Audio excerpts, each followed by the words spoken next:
nosotros como mortales pecadores no debiéramos ni siquiera acercarnos a ti antes de pedir que tú limpies nuestros labios, que nos toques con ese carbón encendido para quitar nuestra culpa y nuestro pecado. Y esto es lo que hago en esta hora, Señor. Te pido que tú purifiques el conducto para que a través de él pueda fluir tus palabras enviadas por tu Espíritu Santo. Y bendice, Señor, también los corazones de aquellos que han de recibir tu mensaje para que sea palabras de vida para vida y no palabras de muerte para condenación. Porque sabemos, Señor, que la misma palabra que produce fe y que produce salvación en algunos es la misma palabra que endurece el corazón y ciega a otros para perdición. Danos el espíritu correcto en nuestra vida, en nuestro corazón, para aceptar tu palabra, para ponerla por obra. Me encomiendo a ti en esta hora en el nombre precioso de Jesús. Amén.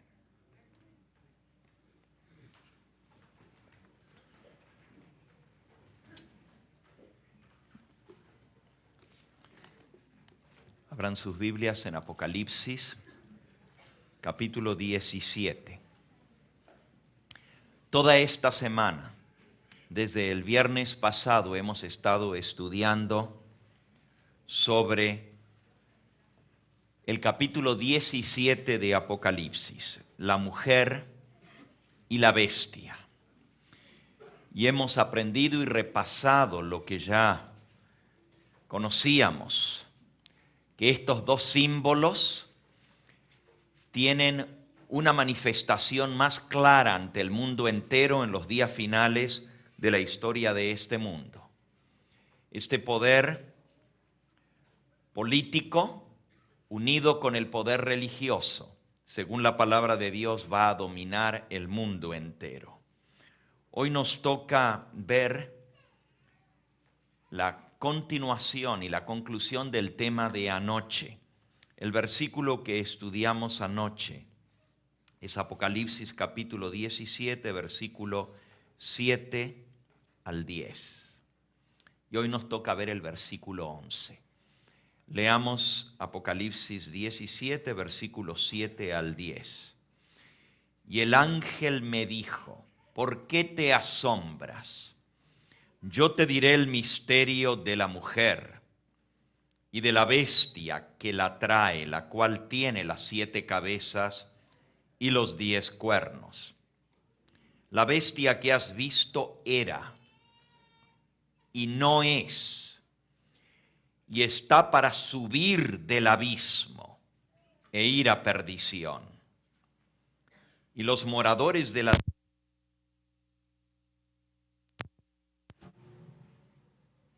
no están escritos desde la fundación del mundo en el libro de la vida. Se asombrarán viendo a la bestia que era y no es y será. Esto es para la mente que tenga sabiduría. Las 7 cabezas son 7 montes sobre los cuales se sienta la mujer. Y son 7 reyes. 5 de ellos han caído, uno es, el otro aún no ha venido. Y cuando venga es necesario que dure breve tiempo. Y la bestia que era y no es también el octavo, dice el versículo 11. Y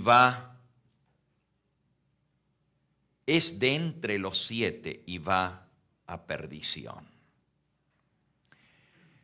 Anoche nosotros vimos las 7 cabezas de la bestia.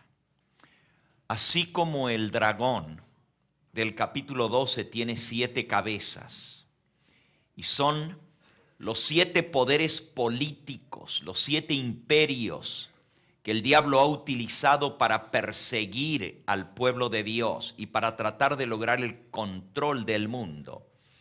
Así él utiliza uno de esos poderes lo ha utilizado en el pasado y lo volverá a utilizar porque es el que más éxito le dio para controlar las mentes de los seres humanos. La obra maestra de engaño de Satanás y el control más grande que él logró sobre los seres humanos es cuando él utiliza el poder, por un lado, de la fuerza a través del gobierno político, pero lo combina con el poder religioso, porque la gente está más dispuesta a obedecer y a someterse cuando la orden viene de Dios mismo. Como la gente es creyente en un Dios y quien le impone sus deberes religiosos dice ser representante de Dios, es más fácil lograr que la gente obedezca.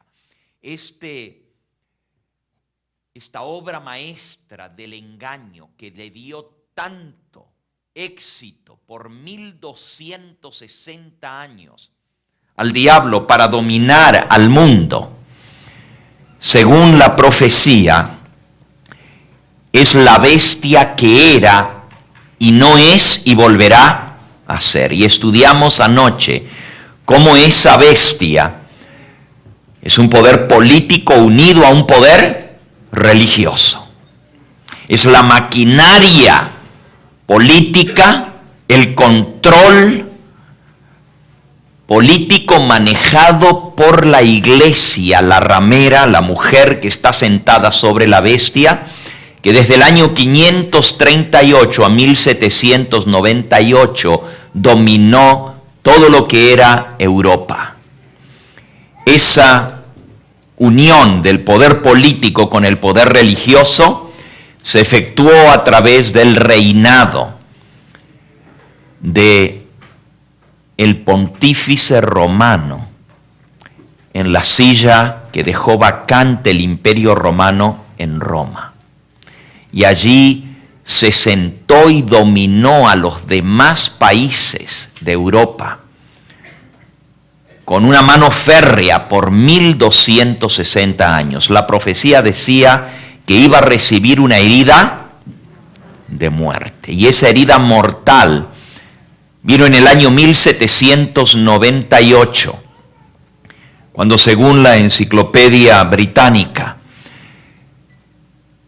el poder que surge de Francia, la Revolución Francesa, y luego encarnizada en la persona de Napoleón Bonaparte, sigue adelante con los planes también de dominar al mundo y le quita el poder al papado, el poder político. En el año 1798 el Papa fue destronado, dice la Enciclopedia Británica, y se le quitó el dominio político. Cualquiera hubiera dicho que ese fue el final de la bestia, pero la Biblia decía la bestia que era y no es. Pasaría un tiempo cuando la bestia dejaría de ser. Daría la impresión de que se acabó, dejó de ser, no es. Pero la profecía dice que la bestia iba otra vez a volver a ser. Y cuando vuelve a aparecer, Juan la vio con 7 cabezas y con 10 cuernos. Recuerden que este es el poder político. La iglesia madre de las rameras, ha existido por siglos y nunca dejó de ser. La iglesia no dejó de ser, ni tampoco el líder de la iglesia apóstata dejó de existir. Siempre hubo sucesión de papas, aún en el tiempo cuando la bestia no era, había un hombre que dirigía como representante de Dios a toda la gran iglesia madre, la iglesia católica, pero no tenía el poder político. Cuando vuelve a surgir, Juan la ve que tiene 7 cabezas. Y el ángel le dice, yo te daré el misterio de la bestia que era y no es y vuelve a ser. Esto es para la mente que tenga sabiduría. Versículo 9. Las 7 cabezas son 7 montes sobre los cuales se sienta la mujer. Inmediatamente al leer esta expresión, tanto en la época de Juan como en nuestra época, esto nos dirige la atención inmediatamente a un lugar geográfico. Porque dice en el versículo 18, la mujer que has visto es la gran ciudad que reina sobre los reyes de la tierra. La mujer, dice en el versículo 9, está sentada sobre 7 montes. Pero la mujer es también la ciudad que reina sobre los reyes de la tierra. Cuando Juan escribió esto, la ciudad que reinaba sobre los reyes de la tierra era la ciudad de Roma. Y la ciudad de Roma está sentada sobre 7 montes. Se le conoce como la ciudad eterna o la ciudad de las 7 colinas.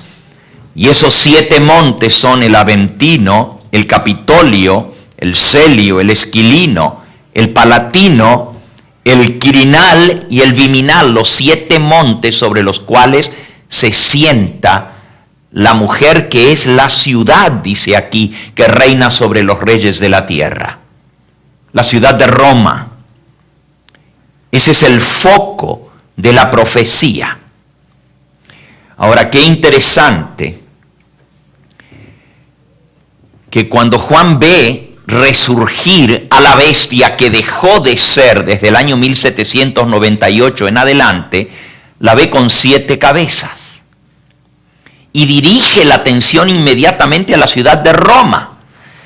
Fíjense, cuando se firmó el Tratado Laterano en 1929, entre Benito Mussolini y Pío XI, le podría haber entregado cualquier otro lugar para el Estado. Es más, le podría haber dado mucho más tierras.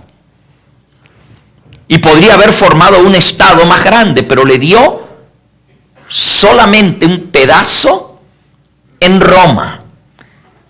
Y justamente el lugar que está rodeado por los 7 montes. La profecía tenía que cumplirse al pie de la letra. Y ahora el foco es la ciudad de Roma y el poder que reina desde Roma. Pero dice que la mujer está sentada sobre 7 montes. Y la mujer es una iglesia. ¿Qué otra iglesia tiene su sede sobre una ciudad con 7 montes? Pero no solamente eso. Dice que las 7 cabezas de la bestia, porque noten, la mujer está sentada sobre la bestia. Y la bestia tiene 7 cabezas, dice el versículo 9. Y las 7 cabezas son 7 montes sobre los cuales se sienta la mujer, y son 7 reyes. Tiene que haber una secuencia de 7 reyes en el poder político para identificar claramente esta mujer. Si la mujer está sentada sobre el poder político, tiene que haber un poder político sobre el cual se sentó esta mujer. Y ese poder político es el Estado del Vaticano. Es la única iglesia sobre la faz de la tierra que tiene al mismo tiempo poder religioso, pero también poder político, y tiene un Estado desde el cual gobierna el mundo, desde el cual gobierna al mundo católico. No es solamente un líder religioso, es un jefe de Estado. Como vimos anoche, tiene poder político. Y en 1929 se forma un nuevo Estado, una nueva nación, reconocida como una nación más entre las naciones de la tierra. Y esa nación es el Vaticano. Tiene su propia moneda, tiene su propio dinero, tiene su propio idioma. No es el italiano, aunque está dentro de Italia. Es el latín, el idioma oficial del Vaticano. Tiene sus propias estampillas de correo, sus oficinas de correo, y no son las mismas de Italia. Si usted despacha la carta desde el Vaticano, tiene que ponerle las estampillas de ese país. No solamente eso, tiene su propio gobierno aparte y no depende de las leyes de Italia que la rodean. Está totalmente libre de esas leyes italianas. Esas leyes no se aplican porque este es un Estado libre e independiente. Tiene su propio ejército. Es un país, es una nación. Por eso la Biblia le llama una bestia. Y tiene un rey. Pero según la profecía, iba a haber una secuencia de 7 reyes. Y sabemos que es secuencial, que uno sigue al otro, porque la profecía dice 5 han caído y 1 es, y el otro todavía no ha venido. Cuando Juan vio esto, se le enfocó a ver la 6ª cabeza de esta secuencia de 7. Y si nosotros contamos desde 1929, cuando el poder político le fue devuelto al Vaticano y se formó la ciudad del Vaticano, pero más que la ciudad, el Estado del Vaticano, la nación, ha habido una secuencia de reyes que han reinado sobre esta nación. El primero fue Pío XI, el que firmó el tratado con Benito Mussolini. Fue el primer rey literalmente sobre el Vaticano. Antes de eso no existía. No era una nación. Antes de eso era un líder religioso del catolicismo, pero no tenía poder político. Desde 1929, ahora sí es un jefe de Estado. Y poco a poco las naciones del mundo lo fueron reconociendo como un país, como una nación. Y anoche hablamos por qué tiene tanta influencia. No vamos a repetir esto mismo. Pero cómo fue que logró esa influencia y ese poder para que un país tan pequeño de 3 kilómetros, con solamente 7,000 habitantes, tenga una influencia política tan grande en el mundo entero. Porque todos los países, jefes de Estado, reyes, le consultan, tienen sus reuniones, y ustedes pueden ver las noticias que vienen del Vaticano. Cada día están teniendo sesiones, están teniendo encuentros con líderes religiosos del mundo y con líderes políticos, y se anuncia cuando cada presidente de las naciones tiene su cita para ir a tener su reunión en privado con este jefe de Estado. Ahora, el primero fue Pío XI, le siguió Pío XII. A Pío XII se lo conoce como el Papa Mariano, aunque mucha más prominencia que él tuvo Juan Pablo II por ser también devoto de la Virgen de Fátima. Pero Pío XII se lo conoce como el Papa Mariano porque en 1950 promulgó el último dogma mariano, que es el dogma de la asunción corporal de María. Lo promulgó el 15 de agosto del año 1950. Ese fue el segundo rey que reinó sobre el Vaticano desde su existencia del Vaticano. Después de Pío XII vino Juan XXIII. Juan XXIII es más recordado como el Papa que convocó el Concilio Vaticano II, que trajo tan grandes cambios y reformas en la Iglesia Católica, la mayor de las cuales tiene que ver con un nuevo enfoque del catolicismo hacia el ecumenismo. Antes de eso, el ecumenismo era un movimiento entre los evangélicos, entre los protestantes, que buscaba unir las fuerzas protestantes. Pero desde 1965 en adelante, con el Concilio Vaticano II, ingresa oficialmente el catolicismo al movimiento ecuménico y ahora ha llegado a ser el líder del movimiento ecuménico. Ese es el gran cambio que trajo el Concilio Vaticano II, aparte de las reformas litúrgicas de la Iglesia. Juan XXIII no terminó el Concilio Vaticano II, lo convocó, pero murió después de haber iniciado el Concilio Vaticano II y lo terminó Pablo VI. Ese fue el cuarto rey sobre el Vaticano. Repito, Pío XI, Pío XII, Juan XXIII y Pablo VI. Después de la muerte de Pablo VI, subió al trono del Vaticano un hombre que duró muy poco tiempo. 33 días fue su reinado. Juan Pablo I.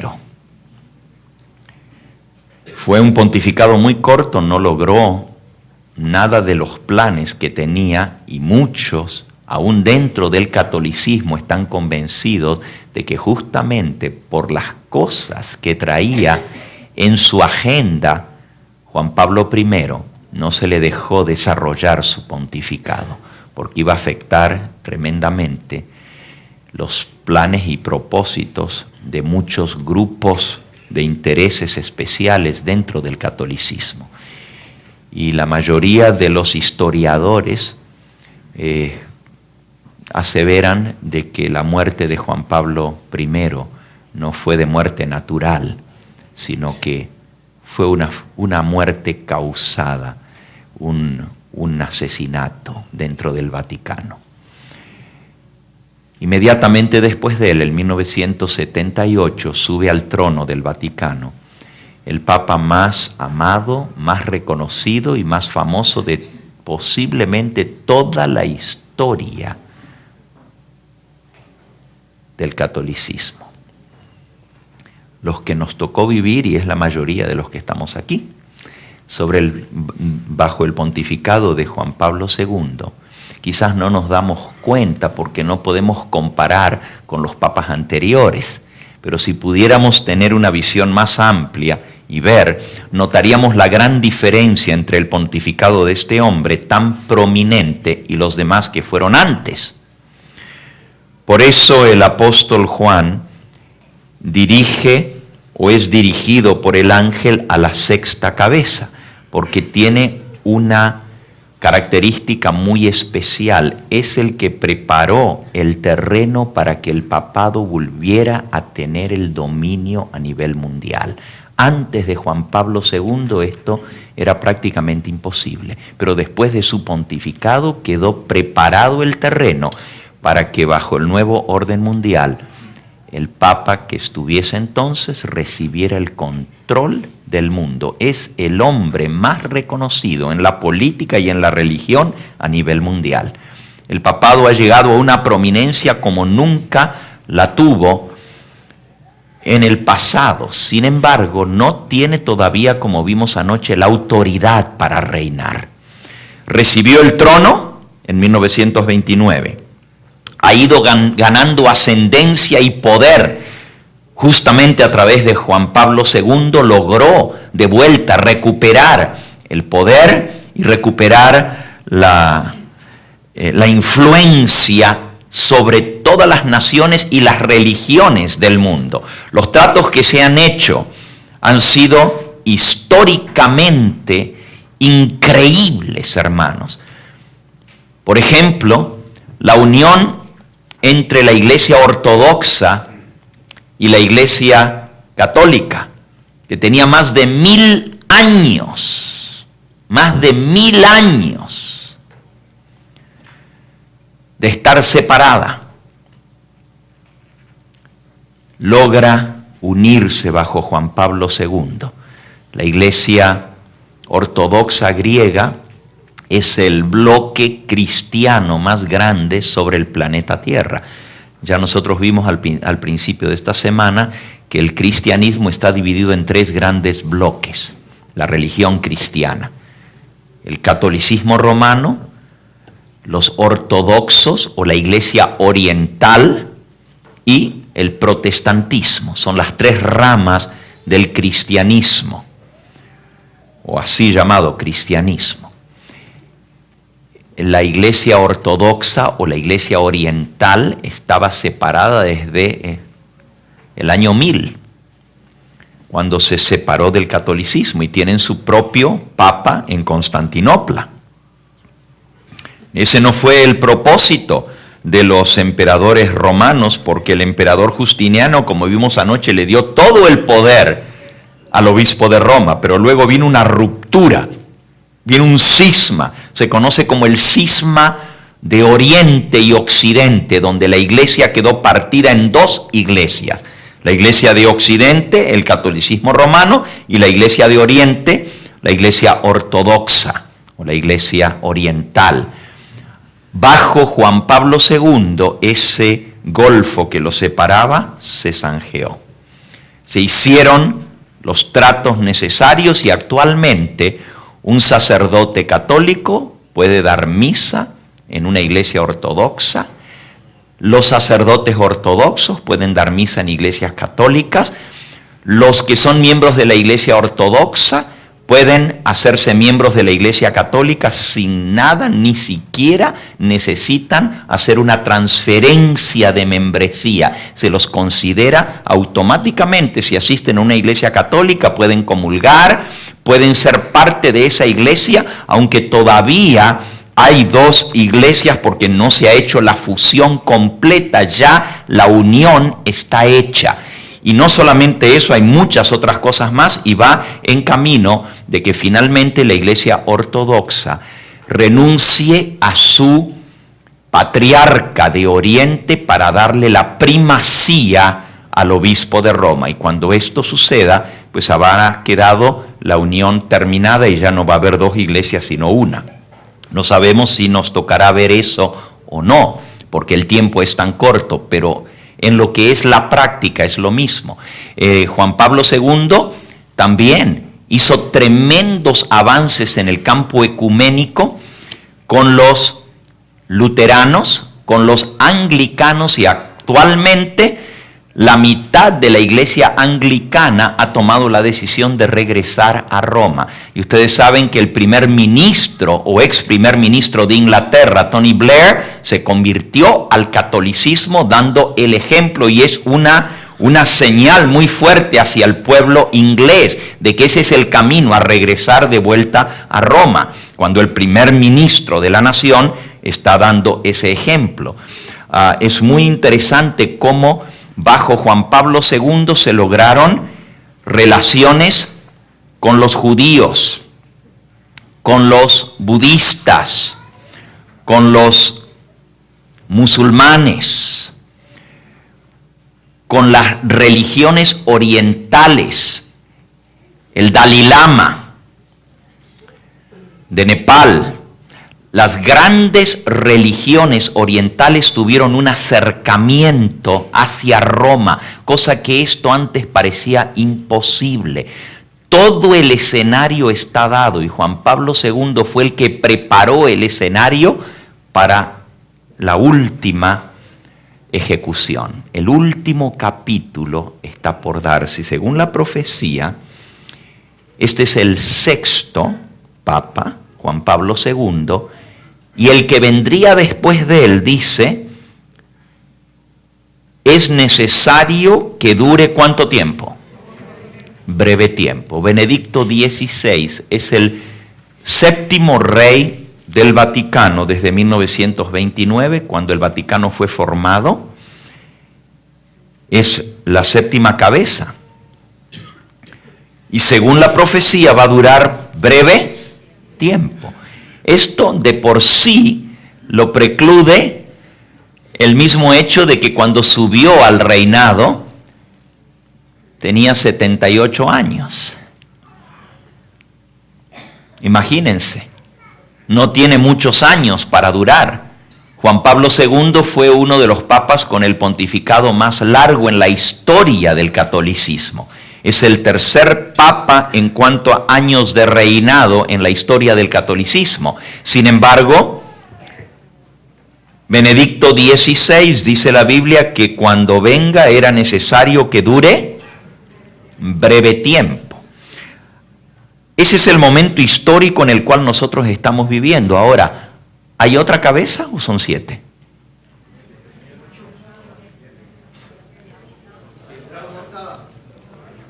¿Va a haber una octava? Bueno, eso es lo que vamos a descifrar ahora. Juan vio la bestia con 7 cabezas, no con 8.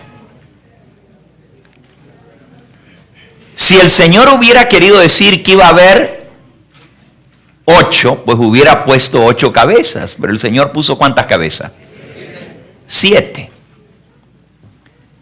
Sin embargo, el versículo dice, versículo 11, la bestia que era y no es también el octavo. Y es de entre los 7 y va a perdición. ¿Cómo puede, si la bestia tiene 7 cabezas, tener un octavo? ¿Es una nueva cabeza que surge? No, no es una nueva cabeza. Si no, el Señor hubiera puesto 8 cabezas. Dice que el octavo es la bestia que era y no es, y volverá a ser. La misma bestia recibió una herida de muerte. Una de sus cabezas recibió una herida mortal. De los 7 papas que han reinado sobre el Vaticano, gracias, desde 1929, solo hubo uno de los 7 que recibió un atentado contra su vida. ¿Y quién fue? Juan Pablo II, en el año 1981, el día de la Virgen de Fátima, el 13 de mayo de 1981, fue disparado y la bala asesina iba directamente al corazón. En el momento en que esa bala fue disparada por Aligatka, Juan Pablo II estaba sobre su silla, estaba siendo llevado en hombros. Y en ese mismo momento estaba en el Papa Móvil. Hay 2 Papa Móvil, uno que es un carro, ¿no es cierto? Y otro que es blindado, pero es arriba de los hombros. Y él estaba en la basílica, en la plaza de San Pedro, frente a la basílica de San Pedro, al aire libre. Si se hubiera mantenido dentro del Papa Móvil, la bala no puede entrar, porque eso es blindado. Pero él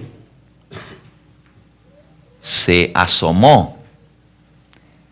Y se asomó para darle un beso a una niña que estaba en los brazos de su madre.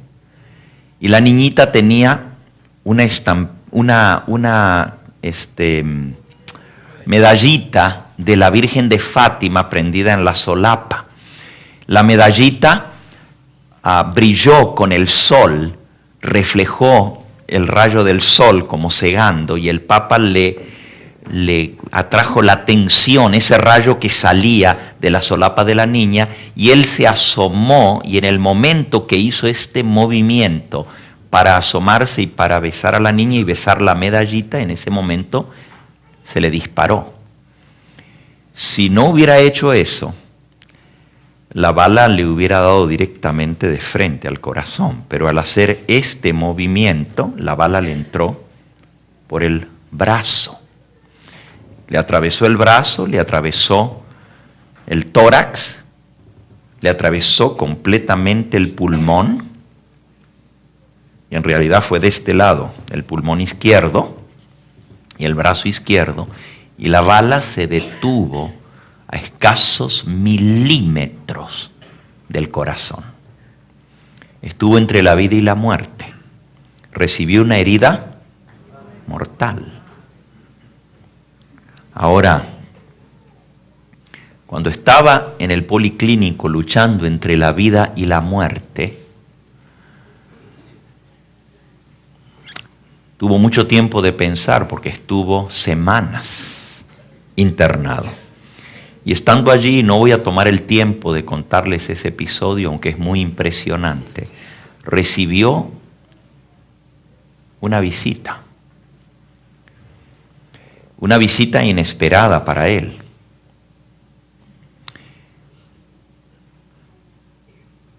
Su cuarto se iluminó. Era tan brillante la luz que él vio que el sol entraba por la ventana. Tuvo que cerrar sus ojos. Todo el cuarto se iluminó de luz. Y cuando sus ojos se acostumbraron un poco a la brillantez de la luz, esa luz comenzó a concentrarse en un lugar y tomó la forma de una mujer luminosa. Él entendió que era la Virgen de Fátima que se le aparecía. Y la Virgen de Fátima habló con él. Le dijo 3 cosas según el libro Las llaves de esta sangre de Malachi Martin. Es un libro católico, el mismo autor del libro bestseller La historia de los jesuitas, un profesor de la Universidad Pontificia y autor católico. Malachi Martin escribió ese libraco grueso de casi 800 y pico de páginas, y en ese libro él cuenta ese encuentro que tuvo Juan Pablo II estando en el policlínico. La Virgen de Fátima, y hermanos, tú y yo sabemos quién fue que se le apareció a Juan Pablo II, ¿verdad? ¿Entendemos de lo que estamos hablando o hace falta que lo explique con nombre y apellido? Ese ser luminoso que se le apareció y se hizo pasar por una persona muerta, la Virgen murió y fue enterrada, y sin embargo se le apareció a Juan Pablo II, y nosotros sabemos quién es que se aparece simulando ser una persona muerta. Le dijo 3 cosas. Le dijo, número 1, conságrame a Polonia y yo te la entregaré en tus manos, la arrancaré del bloque soviético. Conságrame a Polonia. El Papa cumplió el pedido de la Virgen de Fátima, entre comillas, y consagró a Polonia, la nación entera, a la Virgen de Fátima. Y ustedes saben el resto de la historia. Polonia fue el primer país en el cual cayó el régimen comunista, fue arrancado del bloque soviético, y fue gracias al apoyo de Juan Pablo II, que le dio al grupo de solidaridad cristiana, así se llamaba, católicos dentro de Polonia, que se levantaron contra el gobierno comunista, y a través de Waleska se logró finalmente la caída del comunismo, y Polonia fue el primer país que salió del bloque soviético, pero fortaleció al catolicismo en Polonia. El Papa, a través de una reunión colegiada con todos los obispos de Polonia, le consagró a Polonia. Y él mismo fue y se metió allá para defender el movimiento de solidaridad. Lo segundo que le dijo la Virgen de Fátima a Juan Pablo II fue, conságrame a Rusia y la entregaré en tus manos. Caerá. Y esa fue otra cosa que hizo el Papa. Claro, eso tenía que ver con los famosos mensajes de Fátima que habían sido dados en 1917 a esos 3 niñitos a quienes se les apareció la Virgen de Fátima en 1917 allá en Portugal. Y el segundo mensaje de Fátima le fue repetido a Juan Pablo II. Tenía que ver con el comunismo y tenía que ver con Rusia. Claro, en el mensaje de Fátima se le llama la gran ramera a Rusia, que es la que ha dado a beber a todas las naciones de ese vino que emborracha, que según la interpretación católica es el comunismo. Conságrame a Rusia y la entregaré en tus manos. No solamente se cumplió que cayó el comunismo en Rusia y se desmembró el bloque soviético, una nación tras otra salieron del comunismo. Todo lo que es Europa oriental dejó de ser comunista. No se acabó el comunismo en el mundo porque todavía está Cuba, ¿verdad? Y todavía está China. Pero la gran fuerza del comunismo, que era Rusia, terminó. Pero dice más lo que le dijo la Virgen de Fátima: la entregaré en tus manos. Y hermanos, justamente la Iglesia Ortodoxa, por eso tomé el tiempo de explicar el ecumenismo y la unión de la Iglesia Ortodoxa con la católica. El país más importante en el cual está la Iglesia Ortodoxa por la cantidad de adeptos y miembros que tiene es Rusia. Se le conoce como la Iglesia rusa también, la Iglesia oriental u ortodoxa, aunque la sede está en Turquía, en Constantinopla, y está el obispo de Oriente. Pero Turquía no tiene el poder que tiene Rusia, una nación 10 o 30 veces más grande que Turquía. La Iglesia rusa fue entregada en las manos de Juan Pablo II al hacer el acuerdo entre la Iglesia oriental y la Iglesia católica. Y Rusia enterita le fue entregado en las manos del obispo de Roma. Se cumplió literalmente lo que ese ser que se le apareció a Juan Pablo II en el Policlínico le dijo. Lo tercero que le dijo fue: conságrame al mundo, a la Virgen de Fátima, y yo lo entregaré en tus manos, y tú lo gobernarás con vara de hierro. Daría la impresión que esta última parte de la profecía no se cumplió, porque Juan Pablo II no logró gobernar al mundo entero, sino que murió antes de esto. Él preparó el terreno para el dominio del mundo, pero no lo logró dominar. Sin embargo, la profecía de Apocalipsis 17 dice que la bestia que era y no es también el octavo, y es de entre los 7, y sube del abismo y va a perdición. ¿Cómo podemos nosotros entender esto?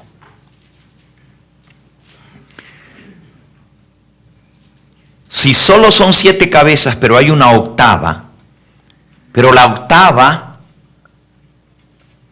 no es una nueva cabeza, porque dice que es de las 7, y sube del abismo y va a perdición. ¿Qué es subir del abismo?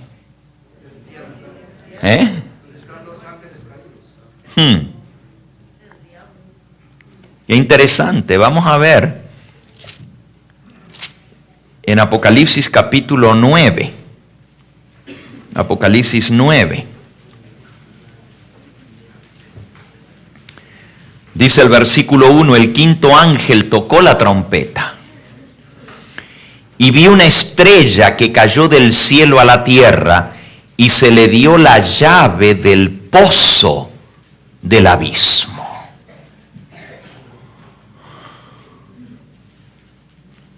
Y abrió el pozo del abismo, y subió humo del pozo como humo de un horno, y se oscureció el sol y el aire por el humo del pozo. Y del humo salieron langostas sobre la tierra y se les dio poder como tienen poder los escorpiones de la tierra. Y se les mandó que no dañasen la hierba de la tierra, ni a cosa verde alguna, ni a ningún árbol, sino solamente a los hombres que no tuviesen el sello de Dios en sus frentes. Bajo la quinta trompeta se abre el pozo del abismo y sube del abismo. ¿Y qué es lo que sube del abismo? Suben como langostas y se les dio poder como tienen los escorpiones. Aquellos que estuvieron con nosotros en la serie de las 7 trompetas, aquí en Redlands, que concluimos aquí en la iglesia de Pomona, recordarán cuando estudiamos esto, cómo nosotros vimos que bajo esta trompeta, y que es para el tiempo del fin, porque dice que va a dañar solo a los que no tengan el sello de Dios en sus frentes. Y esto es para este tiempo, no es para el pasado. Aquí vimos cómo el que aparece y sube junto con sus ángeles del abismo es ¿quién?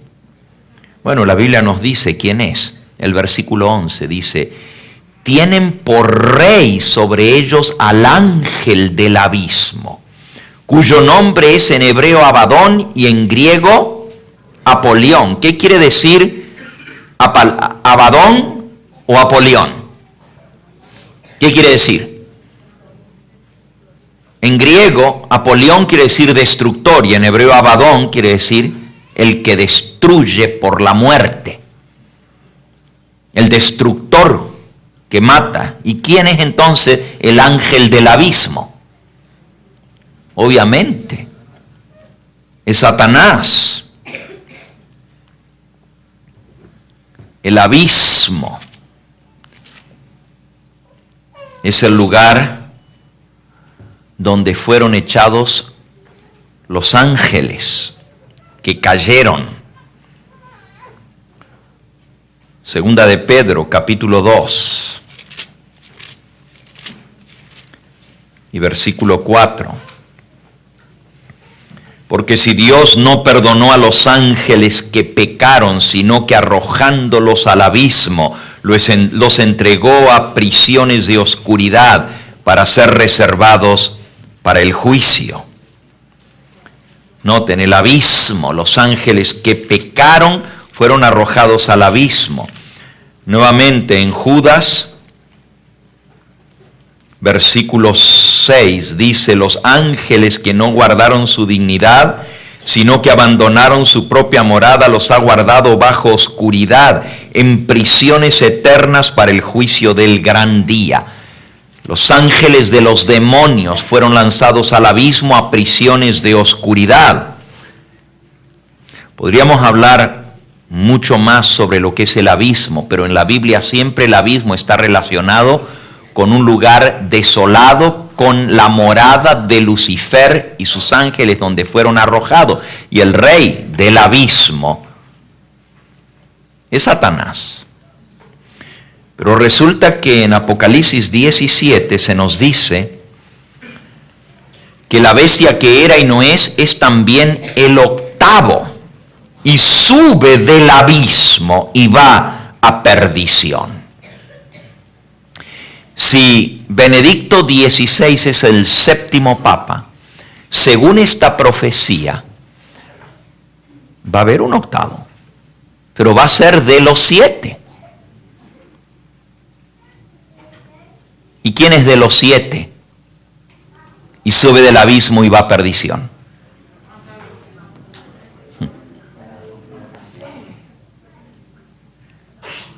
Hermanos, obviamente tiene que ser de los 7 anteriores, pero tiene que subir del abismo.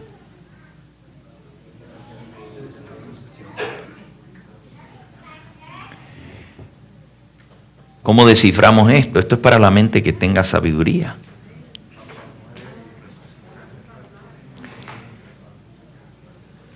La mensajera del Señor nos dice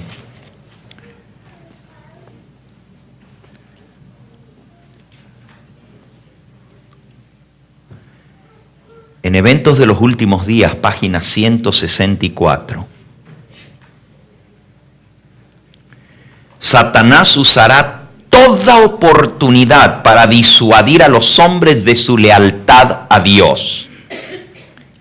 Él y los ángeles que cayeron con él aparecerán en la tierra como hombres, tratando de engañar. Los ángeles caídos, sigo leyendo, en forma de hombres, hablarán en este tiempo con los que conocen la verdad, tergiversarán, torcerán las declaraciones de los mensajeros de Dios. ¿Han olvidado acaso los adventistas del séptimo día las advertencias que se nos da en el capítulo 6 de Efesios? Estamos empeñados en una guerra contra las huestes de las tinieblas. Satanás es un enemigo astuto. Y para los ángeles malignos no es difícil hacerse pasar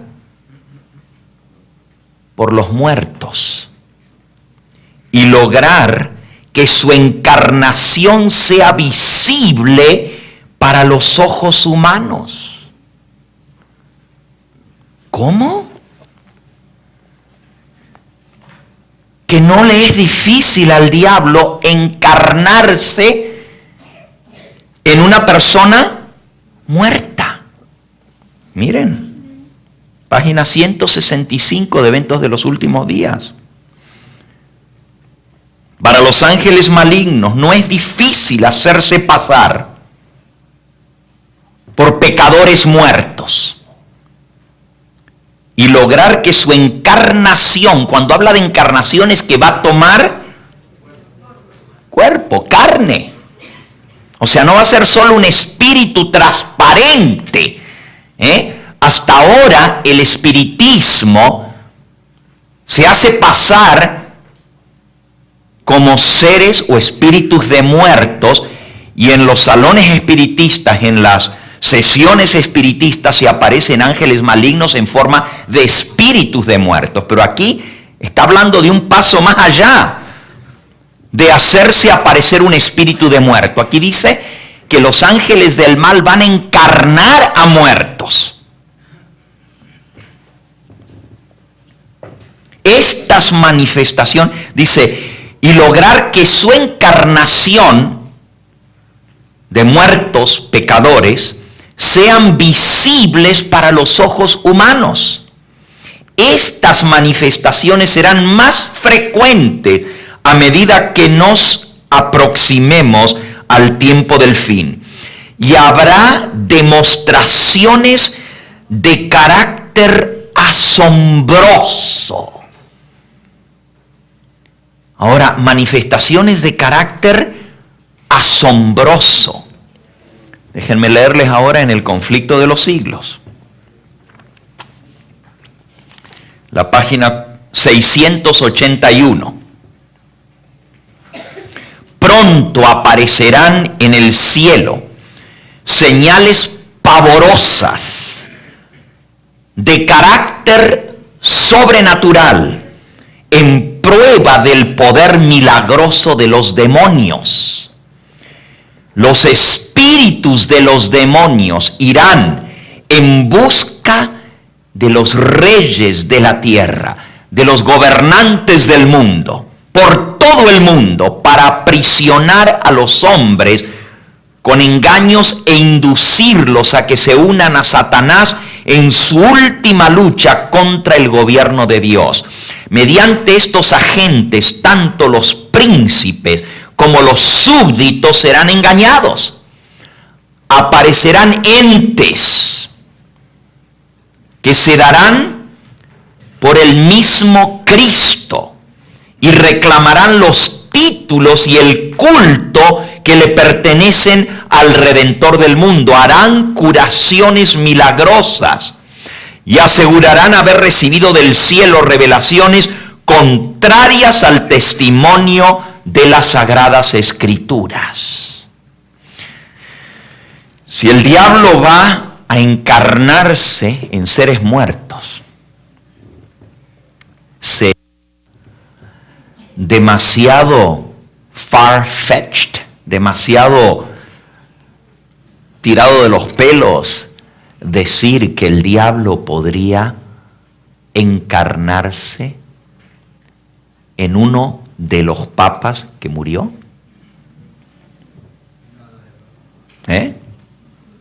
¿Podría o no podría hacerlo?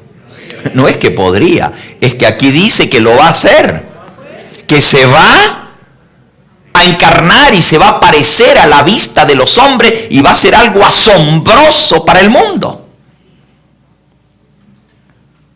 Ahora imagínense si uno de estos papas volviera a la vida.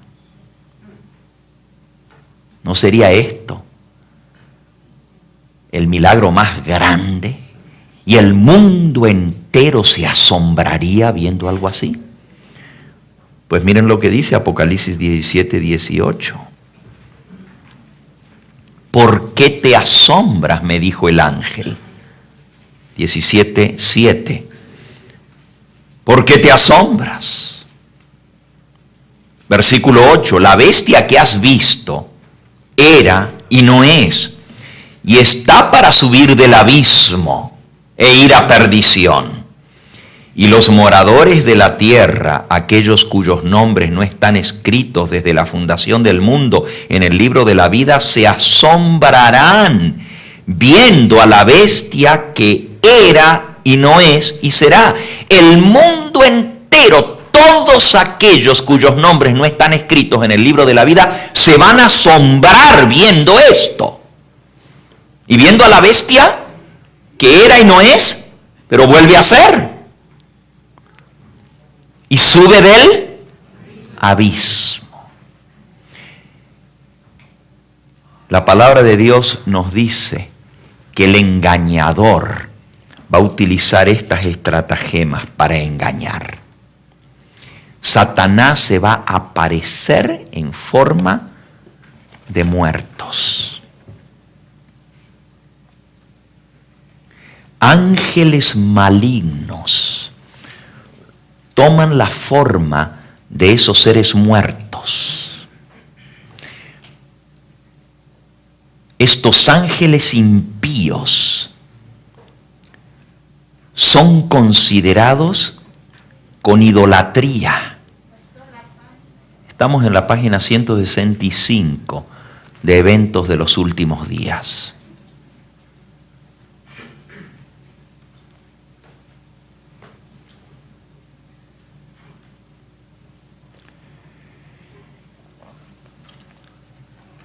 El acto capital del diablo va a venir después de las apariciones de Satanás en distintas partes de la tierra.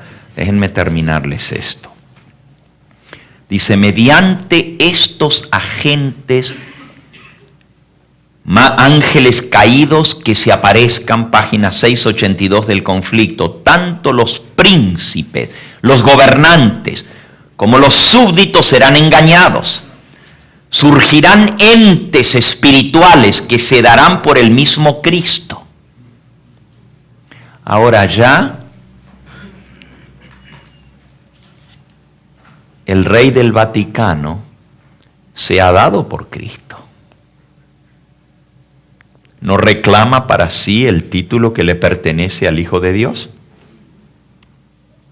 ¿No dice que la bestia, Apocalipsis 13:1, tiene sobre sus cabezas un nombre blasfemo? Blasfemo es atribuirse un nombre que le pertenece ¿a quién? A Cristo o a Dios. Y aquí dice que reclamarán los títulos y el culto que le pertenecen al Redentor del mundo. ¿Se imaginan lo impresionante que sería si uno de esos papas volviera a vivir. Ahora, yo no estoy enseñando esto en forma dogmática, diciendo esto va a ser así, pero estamos interpretando. Y recuerden que para cosas que aún no se han cumplido, no podemos decir esto fue así porque todavía no se cumplió, pero estamos viendo cómo se ha cumplido paso por paso la profecía. Quiere decir que si estamos interpretando correctamente esto, no sería nada raro que una de esas cabezas vuelva a surgir y suba del abismo, como dice aquí. No sería nada raro. ¿Y cuál papa creen ustedes que podría resucitar? No hace falta que lo pensemos mucho, ¿verdad? ¿Por qué? Porque Juan, el ángel, le enfocó a esa cabeza y le dijo: una cabeza que recibió una herida de muerte y va a volver a vivir. ¿Se imaginan el impacto y el asombro y la adoración del mundo entero si el diablo se aparece pero con la cara de Juan Pablo II? Recuerden, no va a ser Juan Pablo II resucitado, pero ¿sabían ustedes que aún la manera como fue enterrado Juan Pablo II es muy significativa? No sé cuántos de ustedes vieron el video que les regalamos. Pero si no lo han visto, ahora van a ir a verlo con mucho más interés. Vean el funeral de Juan Pablo II. Vean cómo fue enterrado. Vean por qué el último féretro dentro del cual fue puesto el cajón donde iba Juan Pablo II tiene la forma de un trapezoide. Vean lo que tiene grabado encima. Vean la letra M de María debajo de la cruz. Y vean lo que eso significa en el mundo del ocultismo y en el mundo de los masones. La cantidad de símbolos que están en ese cajón. Y yo no tengo el tiempo de mostrárselos, ni vine preparado para mostrarlo aquí, pero para eso les regalamos a cada uno el video. Y si tú que nos estás viendo a través de la pantalla te gustaría ver ese video, lo único que tienes que hacer es escribirnos a la dirección que aparece en pantalla. Y puedes recibir una copia de ese video para verlo. Ustedes pueden regresar ahora a sus casas y ver ese video y van a ver el simbolismo que tiene cada paso que se dio en el entierro de Juan Pablo II, según la doctrina masónica, las enseñanzas masónicas, y según el ocultismo y el satanismo. La manera como él fue enterrado es para dejar abierto el camino para que un demonio vuelva a salir de ese féretro. Es impresionante. Ahora, no tienen que creer mi palabra. Ustedes vean el video y véanlo por ustedes mismos.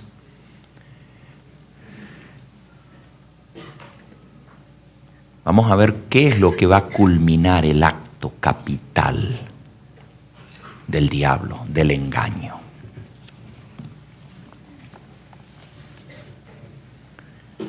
Página 682 del conflicto.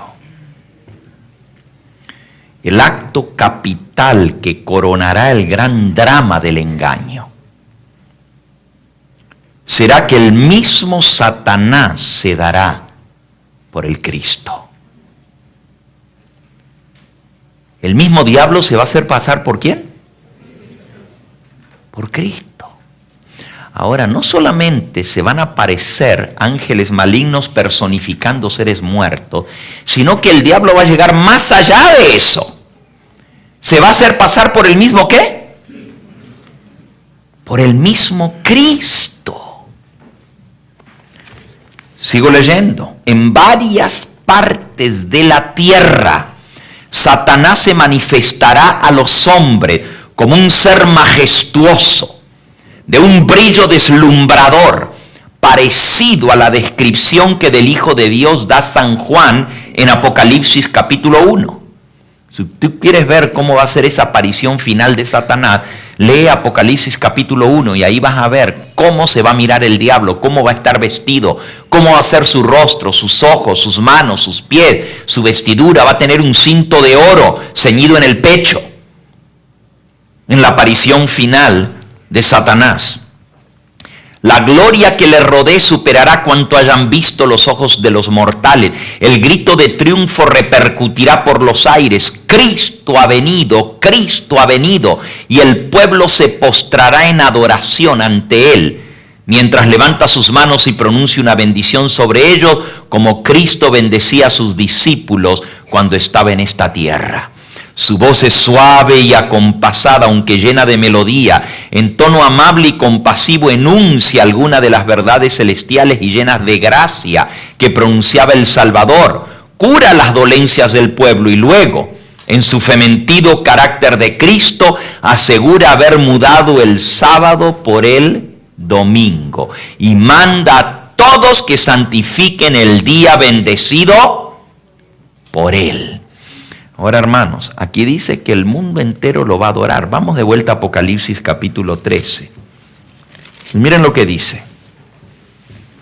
Versículo 3 y 4. Vi una de sus cabezas, de las 7 cabezas que tenía la bestia, como herida de muerte.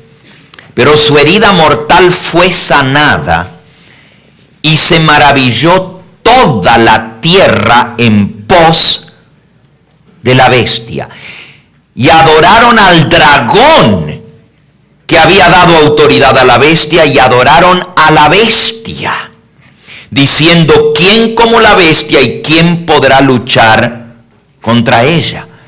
Ahora quiero que entiendan, aquí se presentan 2 que van a ser adorados, no uno solo. El dragón y la bestia, los 2 van a ser adorados. ¿Se imaginan la gente adorando a la bestia en un papa resucitado? Si lo adoraron muerto, ¿cómo será cuando lo vean vivo? En el momento del funeral, no sé cuántos de ustedes vieron el funeral de Juan Pablo II en la televisión, pero nación tras nación, representada por sus dignatarios, estaban allí presentes y se postraron delante del féretro.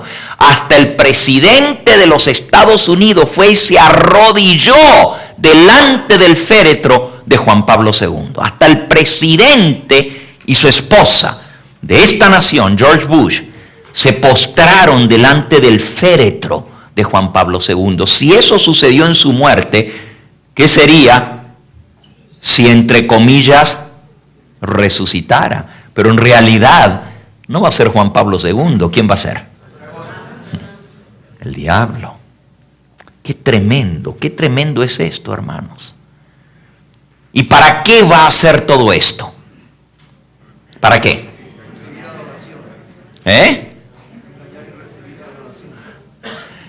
No solo sí, para recibir adoración, pero ¿cuál es el propósito de la aparición del diablo? Allí lo acabamos de leer. Ahí dice ¿para qué? Es para lograr su propósito final. Declara que Él mudó el día de reposo del sábado al domingo y manda a todos que santifiquen el día bendecido por Él. Declara que aquellos que persisten en santificar el séptimo día blasfeman su nombre, porque se niegan a oír sus ángeles que les fueron enviados con la luz de la verdad. El engaño es poderoso. Es el engaño más poderoso y resulta casi irresistible. En la página 648 del Conflicto de los Siglos, dice así: el poder milagroso que se manifiesta en el espiritismo ejercerá su influencia en perjurio de los que prefieren obedecer a Dios antes que a los hombres. Habrá comunicaciones del mundo de los espíritus, que declararán que Dios los ha enviado para convencer de su error a los que rechazan al domingo, y afirmarán que se debe obedecer las leyes del país como la ley de Dios. Hay que obedecer la ley dominical, dicen los demonios que se van a aparecer como ángeles de Dios. Se declarará, estoy todavía en la página 648 del conflicto de los siglos, se declarará que los hombres ofenden a Dios al violar el descanso del domingo, y que este pecado ha traído calamidades, y que no concluirán las calamidades hasta que la observancia del domingo no sea estrictamente obligatoria, y que los que proclaman la vigencia del cuarto mandamiento, haciendo con ello que se pierda el respeto debido al domingo y rechazando el favor divino, turban al pueblo y alejan la prosperidad temporal. Los culpables de las desgracias, de las calamidades, los culpables del colapso financiero van a ser los que insisten en el sábado. Ahora, hermanos, ¿cuándo viene el colapso económico de los Estados Unidos? ¿Ustedes saben cuándo viene el colapso económico? Nosotros estamos en una terrible recesión, aunque no lo quieran decir así. Estamos en una terrible recesión económica. Pero esto no es nada comparado a lo que viene. ¿Cuándo es que viene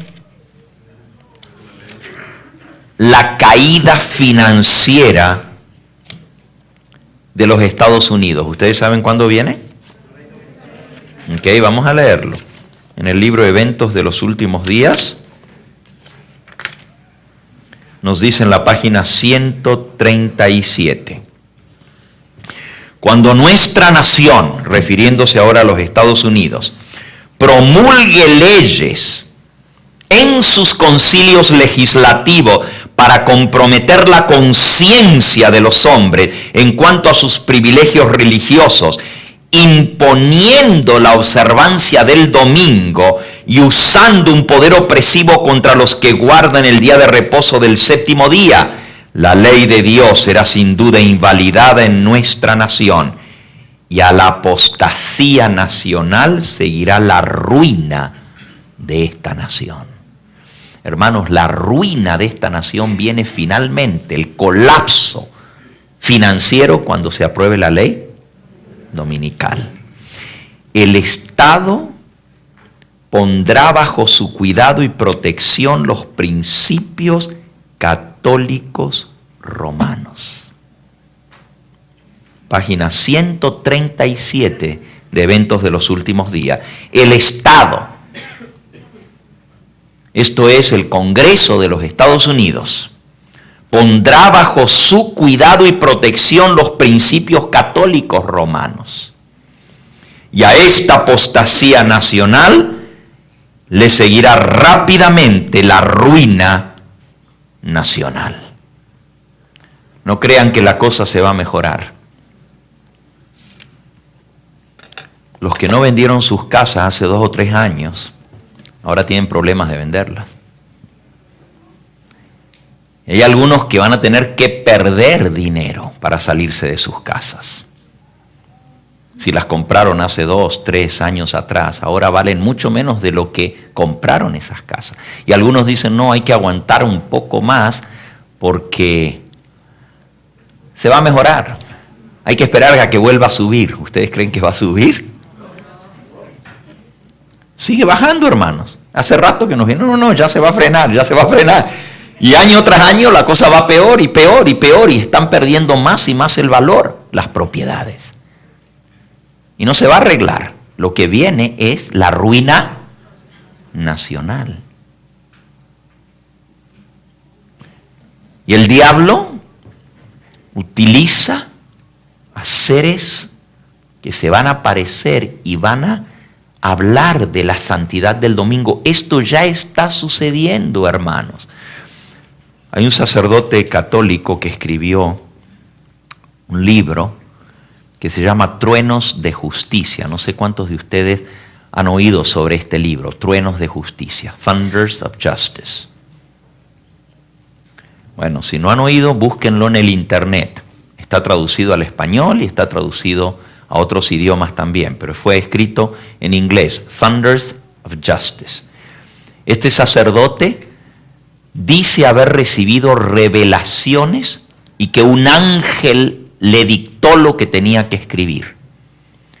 No solamente él registra en ese libro revelaciones de muchos seres espirituales que se le han aparecido a él y a otras personas. Y dan muchas revelaciones, entre comillas. Hablan de las destrucciones que vendrán, de las calamidades que están viniendo. El diablo sabe todo eso. El diablo sabe lo que viene, porque él mismo es el que lo causa. A él no le es nada difícil decir lo que va a venir porque él lo tiene planeado y lo dice de antemano para que todo el mundo crea, esto es de Dios, porque solo Dios conoce el futuro. Entonces él dice de antemano lo que tiene planeado hacer, lo anuncia a través de estos seres que se aparecen, ángeles de Dios que en realidad son demonios, y entonces eso lo escriben, lo publican y luego cuando suceden las cosas, dicen, ya ven, eso es de Dios, para hacerles creer. Si ustedes vieran la cantidad de cosas que dicen esos libros que se están cumpliendo, incluso Truenos de Justicia anunció la caída del comunismo y se cumplió. Anunció el desastre del tsunami y se cumplió. Impresionante. Y el diablo sabe lo que él tiene planeado hacer, repito. Pero también ese libro, que es una compilación de varias apariciones de seres espirituales. Búsquenlo en el internet. Thunders of Justice se llama. ¿Ok? Dice que los ángeles que se le aparecieron y le dictaron qué escribir, por supuesto hablan de que hay que volver de vuelta a María. Hay que poner la adoración de María en el pedestal en que tiene que estar. El mundo entero debe reconocerla como la corredentora, pero también dice, el domingo debe ser establecido como una ley en todas las naciones de la tierra. Y los ángeles de Dios, entre comillas, están dando esas revelaciones diciendo que el domingo debe ser santificado y que las calamidades que están viniendo, y anuncia las calamidades que van a venir y luego dice, estas calamidades son porque no se está respetando el domingo como Dios quiere que se respete. Y no van a cesar las calamidades hasta que no venga una ley que haga del domingo obligatorio para que la gente lo tenga que respetar y así aplacar la ira de Dios. Por eso esos libros se llaman Truenos de Justicia. Y saben, hablan de la ley de Dios y dicen que el mundo entero tiene que volver a los mandamientos de Dios. Cuando usted lo lee dice, wow, qué tremendo. Los católicos también están proclamando los mandamientos de Dios. Sí, pero los mandamientos cambiados, porque no hablan en contra de la idolatría que condena el segundo mandamiento. Hablan de los mandamientos cambiados y no hablan del sábado, hablan del domingo como día de reposo. Ahora noten lo que dice. Cuando finalmente el diablo se aparezca, dice, su voz, cuando se aparezca como Cristo, ¿verdad? Su voz es suave y acompasada, llena de melodía, en tono amable y compasivo, enuncia algunas de las verdades celestiales, llenas de gracia que pronunciaba el Salvador. Cura las dolencias del pueblo y luego, en su fementido carácter de Cristo, asegura haber mudado el día de reposo del sábado al domingo y manda a todos que santifiquen el día bendecido por él. Declara que aquellos que persisten en santificar el sábado blasfeman su nombre, porque se niegan a oír a sus ángeles que les fueron enviados con la luz de la verdad. Así que cuando el diablo finalmente se aparezca, él va a hacer referencia a esas apariciones de los ángeles y va a decir, ya les mandamos el mensaje y ustedes se han negado a aceptar el mensaje que vinieron de parte de mis ángeles. Habrá comunicaciones de espíritus, ángeles caídos, que se aparecerán como ángeles de Dios, página 648 del conflicto, que declararán que Dios los envió para convencer de su error a los que rechazan el domingo, y afirmarán que se debe obedecer las leyes del país como la ley de Dios. Lamentarán la gran maldad existente en el mundo y apoyarán el testimonio de los ministros de la religión en el sentido de que la degradación moral se debe a la profanación del domingo. Grande será la indignación despertada contra todos los que se nieguen a aceptar sus aseveraciones. Hermanos, la controversia es terrible. Ahora el diablo tiene bien planificado cómo él va a hacer todo esto. Y si, como hemos leído hoy, después de Benedicto XVI, se aparece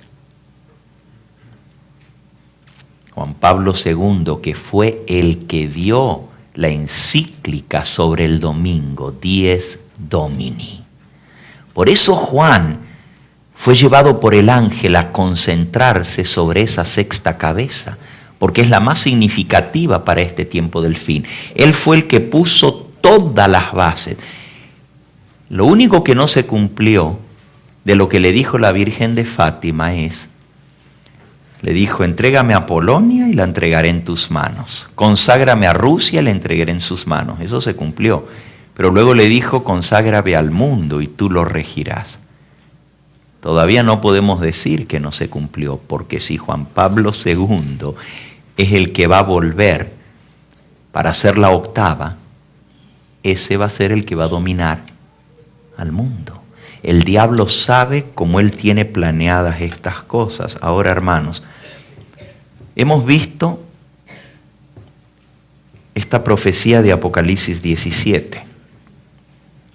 La bestia que no era, que era y no es también el octavo. Y es de entre los 7 y va a la perdición.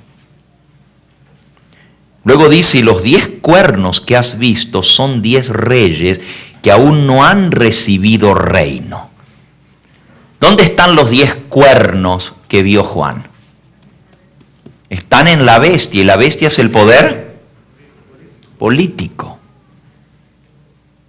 Pero dice, recibirán poder y autoridad por una hora juntamente con la bestia. Estos tienen un mismo propósito y entregarán su poder y su autoridad a la bestia. Agradezco a un joven que vino desde San Francisco y me trajo la división del mundo bajo el nuevo orden mundial, el mapa de la división del mundo bajo el nuevo orden mundial. Y aquí están los 10 bloques geográficos. Qué interesante que son 10. 10 reinos del nuevo orden mundial. Y así les llama justamente. Y aquí hay 3 lugares del internet de donde se puede bajar esto. Les leo rápidamente esas 10 divisiones en las cuales está dividido el mundo. ¿Okay? El primer bloque se llama Norteamérica. E incluye Canadá, Estados Unidos y México. El segundo bloque es el bloque europeo. Esto es Europa Occidental, la Unión Europea. La Europa Occidental. Es un bloque muy fuerte, porque reúne a todas las naciones de Europa y actualmente, hoy por hoy, tiene un poder económico tremendo. Es más fuerte el euro que el mismo dólar. La tercera división es Japón y los lugares adyacentes. Japón es una potencia económica en el mundo. Hoy por hoy es la segunda nación más rica y más poderosa económicamente hablando del planeta Tierra. La cuarta división es Australasia. Incluye Australia, Nueva Zelanda y las islas del Pacífico. Y también dentro de ese bloque está incluido Israel, porque Israel no puede ser parte del bloque asiático porque todas las demás naciones son árabes y no lo pueden meter al corderito con los lobos. Entonces han sacado a Israel y lo han unido a ese bloque económico de Australia, Nueva Zelanda y las islas del Pacífico. Qué interesante cómo dividieron el mundo. El quinto bloque del mundo es Europa Oriental. Y si ustedes ven en el mapa, incluye todo lo que es Europa Oriental, Rusia y todos los demás países orientales que no pertenecen al mercado común europeo, a la Unión Europea. El sexto es América Latina. ¿Okay? América Central, desde Guatemala hacia abajo, incluyendo la cuenca del Caribe. También se le llama el bloque del Caribe o América Central, pero incluye a los países de Colombia, Venezuela, caribeños. El otro bloque es Sudamérica. Y entonces también está los bloques del África, África del Norte, con los países musulmanes. Está unido todo lo que es norte de África con el cercano oriente y los 12 países islámicos o musulmanes o países árabes. Y como el norte de África es también musulmán, han unido toda esa parte como un bloque para el gobierno del mundo. Y por supuesto entonces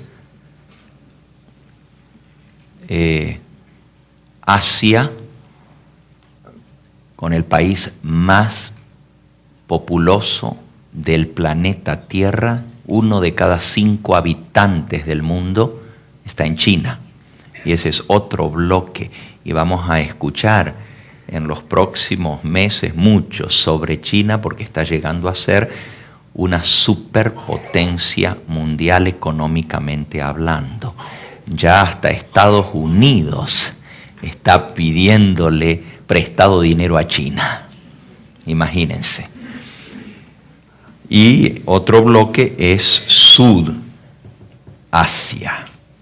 Sudasia, que incluye la India, Tailandia y los demás países alrededor de la India también sumamente populosos. Acabamos de describir las 10 divisiones del mundo bajo el nuevo orden mundial.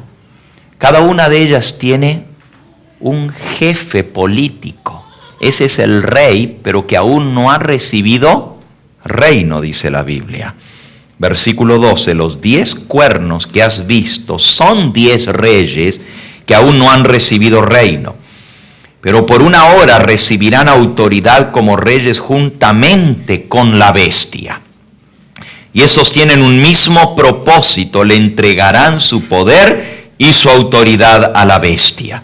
Pelearán contra el Cordero y el Cordero los vencerá, porque Él es el Señor de señores y Rey de reyes, y los que están con Él son llamados y elegidos y fieles.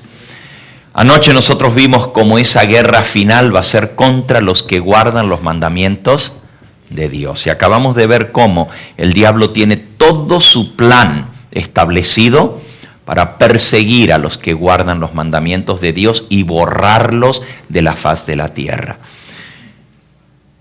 Hermanos, estamos viviendo en el final mismo de la historia. Si esta profecía la hemos interpretado correctamente, y así creo yo que es válida esta interpretación, no hay otro papa después del actual.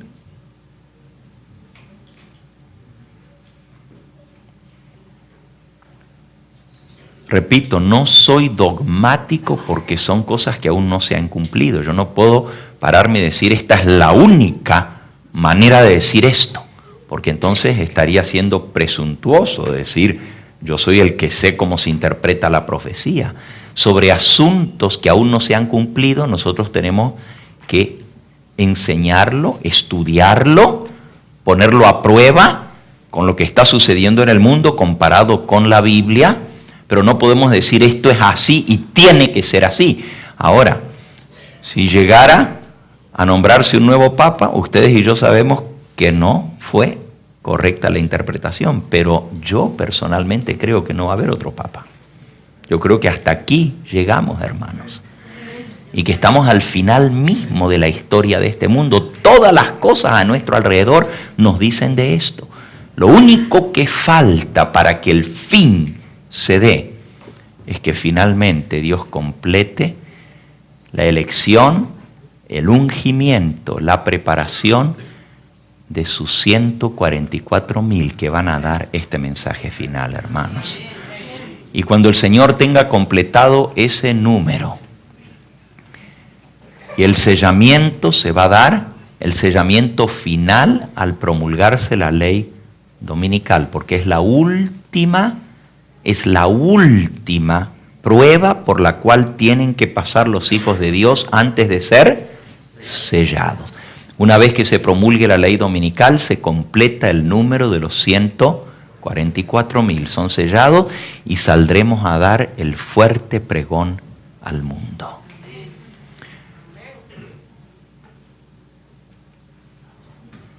¿Serás tú uno de ellos?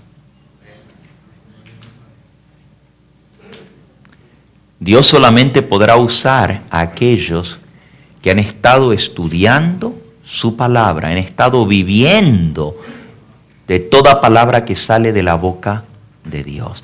El Señor no puede confiar su mensaje final a aquellos que solamente sabemos y predicamos de estas cosas, pero no las hemos ejemplificado en nuestra vida hasta que lleguen a formar parte de nosotros. Como dijo el pastor Andrade antes de comenzar mi presentación, no alcanza con saber de profecía, no alcanza con saber explicar las 7 cabezas y los 10 cuernos, no alcanza con explicar todo lo que es profecía si nosotros no tenemos el carácter de Cristo. Y ese es el sello del Dios vivo en la frente. Apocalipsis 14:1 dice: después de esto miré, aquí el Cordero estaba en pie, y con él 100 sobre el monte de Sión, y con él 144,000 que tenían el nombre de él y de su Padre escrito en la frente.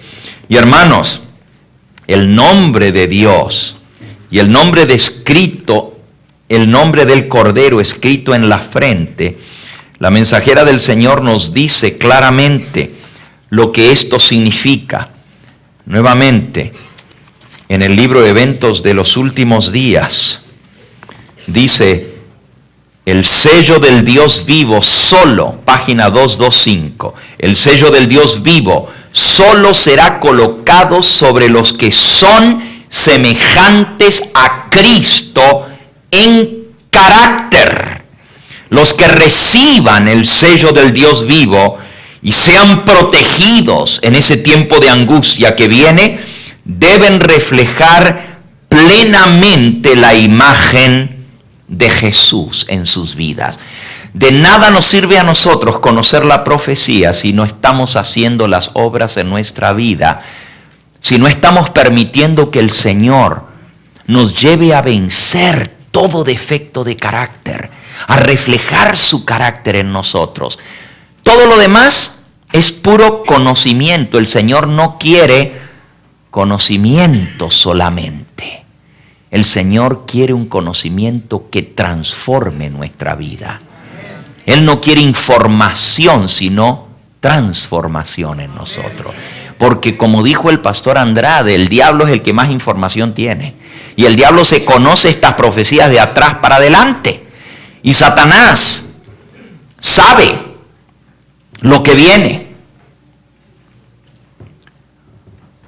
Y hay mucho más que nosotros pudiéramos hablar. Esta tarde vamos a hablar un poquito más de ese Armagedón que viene, porque el mundo también está esperando una gran destrucción que viene.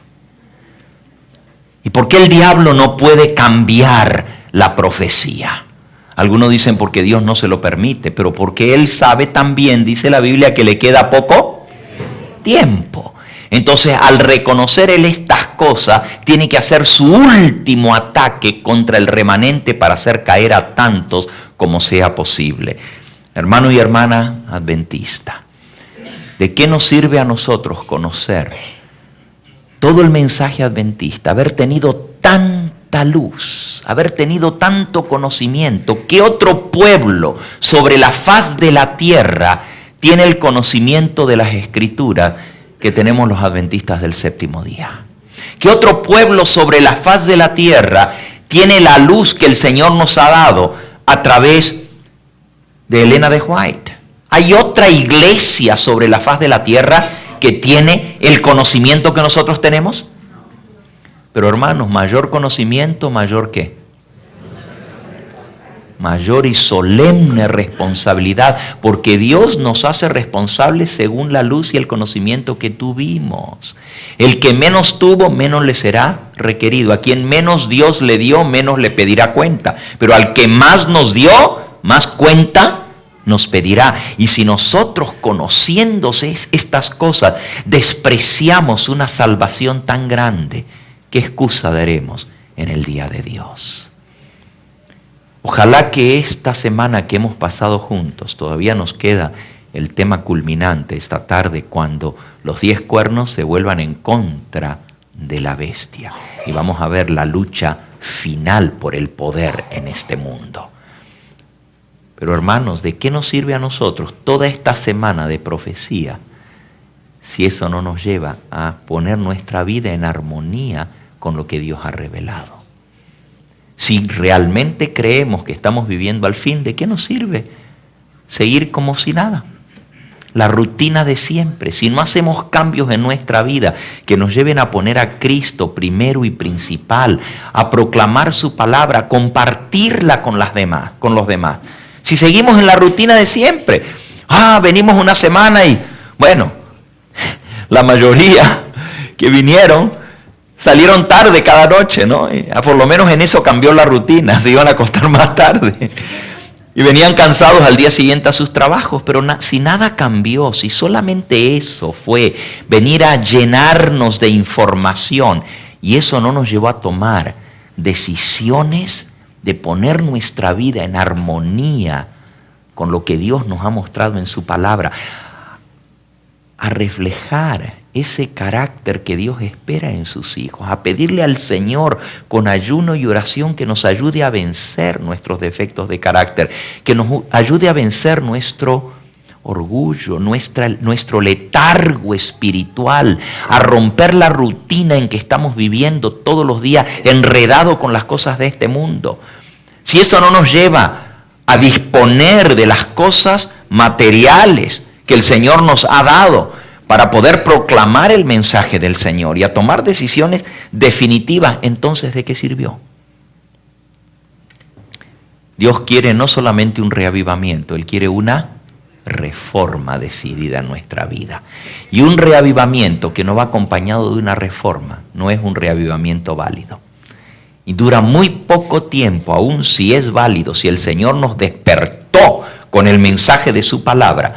Pero eso no nos lleva a tener reformas en nuestra vida, a cambiar nuestros hábitos, nuestra conducta. Y eso se aplica a todos los ámbitos de nuestra vida. Hemos aprendido esta semana de las costumbres y prácticas babilónicas que se han infiltrado en el mundo religioso y aún se han infiltrado dentro de la vida de los así llamados observadores del sábado.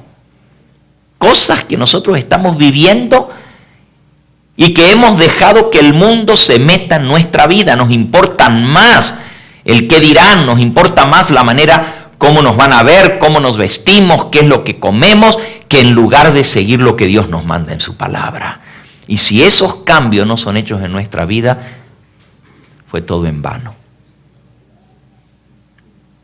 Llegó el momento de que junto con la información pongamos la decisión definitiva de obedecer al Señor. Todo el sentido de la palabra, hacer esos cambios. ¿Cuándo piensan ustedes de que van a cambiar las cosas que hay que cambiar? Cuando venga la ley dominical.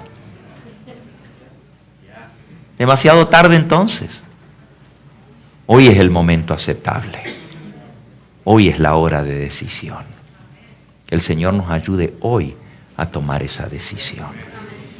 Vamos a concluir en esta noche, con una presentación final del último gran conflicto. Los 10 cuernos se vuelven contra la ramera, la devoran, comen sus carnes y la queman con fuego. Vamos a ver cómo termina el gran conflicto, el Armagedón, la guerra final. Pero hoy, en esta hora, quiero concluir con un llamado solemne de parte de Cristo Jesús. Y yo no quiero que tomemos simplemente una decisión por hacerlo. Las decisiones que no son selladas por el Espíritu Santo no perduran. Si lo hacemos basados en emociones, de nada sirven. Porque las emociones suben y bajan. Hoy nos sentimos acá arriba y mañana nos sentimos allá en el pozo. La decisión tiene que ser basada en un así dice Jehová. En estar convencido que es la voluntad de Dios y hacerla. Hay alguno en esta hora que quiere decir, Señor, tú me has hablado y yo sé cuáles son las cosas que tú quieres que cambien en mi vida. Y yo estoy dispuesto a ponerle fin de una vez por todas a este vacilar, a estar con un pie en el mundo y con un pie en la iglesia. Yo quiero consagrarme a ti de corazón y quiero que tú me des el poder para dejar de hacer lo malo y para aprender a hacer lo bueno. No hay poder en nosotros mismos. Ese poder viene ¿de quién? De Cristo. Y Él es el único que nos puede fortalecer. Sin Él, nada podemos hacer. ¿Estás dispuesto a pedirle a eso al Señor en esta hora? ¿Estás dispuesto a dejar lo que tienes que dejar? ¿O es nomás de palabras? ¿De verdad quieres que el Señor haga ese cambio en tu vida?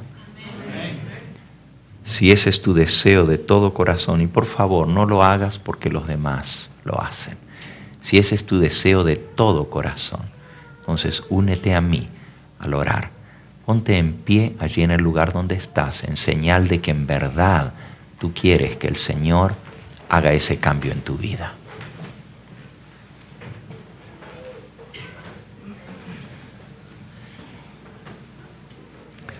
Para algunos esta decisión significa dejar de ir a los lugares donde están yendo, dejar ciertas amistades que los están influyendo negativamente.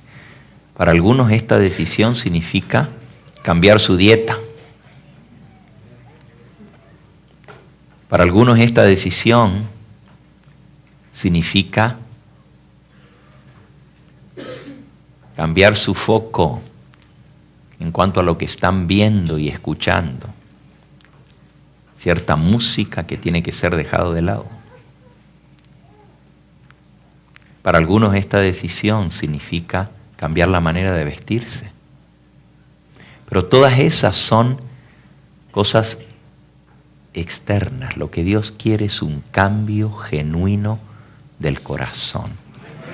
Porque todo lo demás no se puede lograr si realmente Jesús no está sentado en el trono de nuestra vida. Y Él quiere que tú le des ese lugar en esta hora. Antes de orar, quisiera preguntar si hay alguno aquí presente en esta hora o alguno que me escucha a través de la pantalla que necesita tomar la decisión más importante de todas, la decisión de sellar su vida con Cristo a través del bautismo. Aquí hay almas que necesitan hacer esa decisión y tomar ese paso, porque es el comienzo de todo. Sin eso, lo demás de nada sirve. Ese es el paso de obediencia al cual el Señor te está llamando. A la ley, al testimonio, para ellos significa hacer lo que Dios manda, obedecer el testimonio de Cristo Jesús. Y Él dijo, el que creyere y fuere bautizado será salvo. Y Jesús dio ese testimonio. Y si tú no obedeces en eso, pues de nada te sirve todo lo demás. ¿Hay alguno aquí que quiere decir, pastor, yo soy esa alma y yo tengo el valor en esta hora de reconocer de que yo necesito tomar ese paso? Yo quiero ser bautizado así como Jesús me lo manda, porque es una necesidad urgente en mi vida. Yo quiero orar por esa alma. Si hay alguien aquí en esta hora que siente ese llamado de Dios, quisieras levantar tu mano ahí en el lugar donde estás, si aún no has tomado el paso del bautismo. Amén. El Señor te bendiga a ti. Alabado sea su nombre, también a ti. Alabado sea el nombre de Cristo. Allí hay otra. Tú te vas a bautizar hoy. Alabado sea el nombre del Señor. ¿Alguien más? Amén. El Señor te bendiga a ti también, joven. ¿Alguno más que aún no ha tomado el paso del bautismo? Allá en la parte de atrás, ¿hay alguien? Sí, allá en la parte de atrás de todo hay una mano que se levanta. ¿Alguien más? No te dé vergüenza levantar tu mano. Jesús te está llamando y Él dice que cuando Él te llama, tú tienes que responder. Si tú eres una ovejita suya, vas a oír su voz y vas a responder a su llamado. Él dice, el que se avergüenza de mí, yo me avergonzaré de él delante de mi Padre. Pero el que delante de los hombres me confiesa, yo confesaré su nombre delante de mi Padre y de los santos ángeles. Amén. El Señor te bendiga a ti. Alabado sea su nombre. ¿Alguien más? Levanta tu mano, no te dé vergüenza levantarla. Señor te bendiga a ti también. Quizás hay alguien aquí que tomó ese paso en el pasado, pero cayó en la apostasía. Apostasía significa apartarse del camino del Señor y volver al mundo. Volver a los caminos del mundo y haberse olvidado. Quizás no del Señor Jesús, pero no obedecerle. Haber dejado ese pacto que una vez hicieron con Él de serles fieles. Saben, se necesita valor para públicamente decir yo le fallé al Señor. No es fácil. Pero el reino de los cielos es para los valientes y los fuertes lo arrebatan. Y si fuimos valientes una vez para hacer lo que no debiéramos ser, pues seamos valientes para reconocer que nos equivocamos y decir yo soy esa alma, necesito volver otra vez al redil. ¿Hay alguien aquí que es ese valiente y que quiere decir yo soy esa ovejita, pastor? Yo necesito volver a los caminos del Señor. Amén. El Señor te bendiga. Amén. El Señor te bendiga. ¿Hay alguien más aquí que tiene el valor de levantar su mano y decir yo sé que Dios me está llamando a mí, yo necesito? Amén. El Señor te bendiga a ti también allá en la parte de atrás. ¿Alguien más? Vamos a orar especialmente por estas almas que levantaron su mano.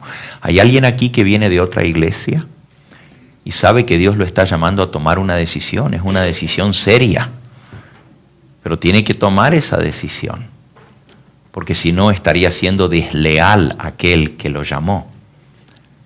¿Hay alguien que quiere decir, pastor, yo fui bautizado en otra iglesia, pero yo sé que tengo que seguir a Jesús en todo? Y ya no puedo decir delante del Señor que no sabía, porque el Señor me ha abierto los ojos y ahora tengo que responder por esa luz que Dios me dio. ¿Hay alguien aquí que quiere decir, pastor, ore por mí? Amén, el Señor te bendiga, amén, el Señor te bendiga a ti, allá en la parte de atrás. Sí, hay muchas manos, allá hay otra mano más. Vamos a orar por estas almas al concluir en esta hora. Y nuevamente les voy a pedir que se acerquen aquí para orar por ustedes en forma especial. Los que levantaron su mano, vengan rápidamente. Yo me voy a acercar aquí para orar con ustedes. Y si ustedes saben, hermanos, de alguien más que necesita pasar, acompáñalo a pasar, tráelo aquí en el nombre del Señor. Vengan rápidamente los que levantaron su mano, vamos a orar por ustedes. Sí, ven.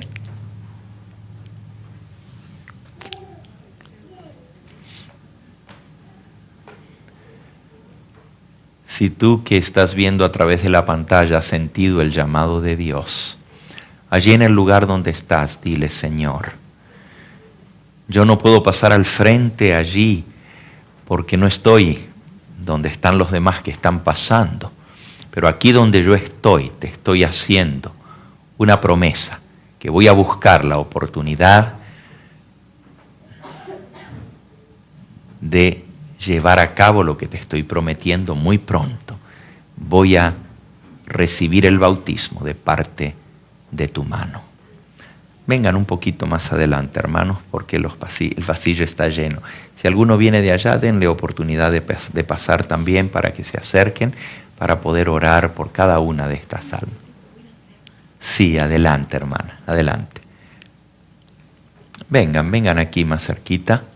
Vamos a terminar con una oración especialmente por ustedes.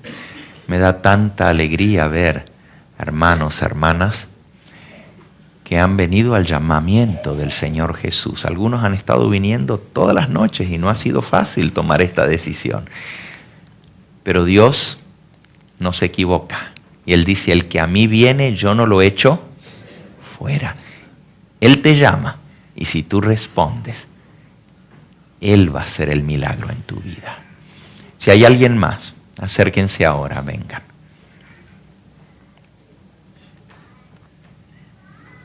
Esta tarde vamos a tener una ceremonia bautismal.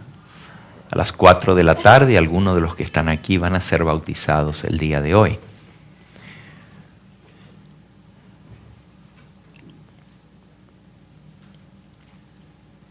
Vamos a esperar un momentito más porque hay algunos más que todavía tienen que pasar.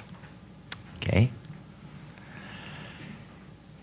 Les vamos a pedir a aquellos que están haciendo planes de ser bautizados el día de hoy que queden un momentito después de la oración aquí en las bancas del frente con el pastor Andrade para que él tome su información y los podamos tomar en cuenta para el bautismo de esta tarde. Si hay alguno que no está preparado para el bautismo de hoy, pero desea prepararse para el bautismo, quédese también para que el pastor tome su nombre. Vamos a tener otro bautismo y podemos incluirlos también en el próximo bautismo para que tengan tiempo de prepararse para esa ocasión especial. Y aquellos que a través de la pantalla han tomado esta decisión, llámenos al número telefónico que aparece en pantalla y escríbanos a la dirección que aparece en pantalla y con mucho gusto los pondremos en contacto con la iglesia que les quede cerca para que así encuentren un rebaño a donde adorar al Señor, guardando sus mandamientos y preparándose para el día de la venida del Señor. Para que estas cosas que hemos estudiado hoy no nos tomen por sorpresa, para que podamos estar listos para el día del Señor. Amén. Aquí viene un jovencito también. Amén. Vamos a postrarnos los que puedan para orar.